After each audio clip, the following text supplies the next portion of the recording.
Сәлем достар. Кәдінің маусымы таусылмай тұрғанда неше түрлі тағамды дайындап үлгеріңіздер. Бүгін кәдеден жасалған қайықтар рецептісімен бөлісетін боламын. Алдымен каналға тіркеліп, қоңыраушаны басуға ұмытпаңыздар.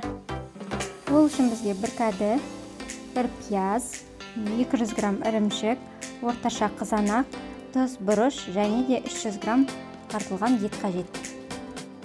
Алдымен кәдінің ортасынан бөліп, ішіндегі жұмсағынан ажыратып аламыз.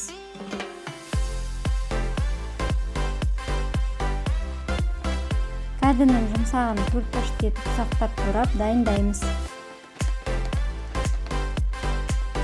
Дәл солай пияз бен қызанақты төрт-төрт етіп ұсақтап дайындап аламыз.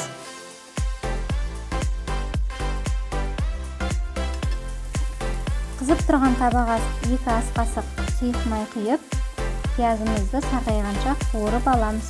Содан соң тартылған етімізді қосып, дәміне қарай тұз, бұрыш қосып, 5-10 минут бұқтырып пісіреміз.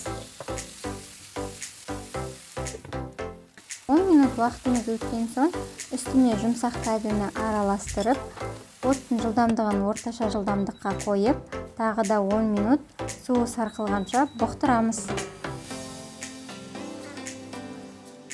Салмамыз дайын болған соң, кәдінің ортасына салып, бетіне қызанақ сеуіп, 25 минут 180 градус қызып тұрған пеште пісіреміз.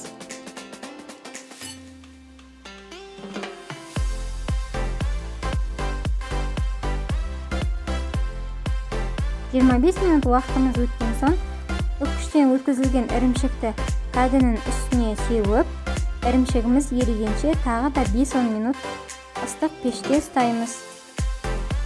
Мінекей дәмді әрі жеңіл тағамымыз дайын. Кәді жұмсақ әрі толықтай піседі.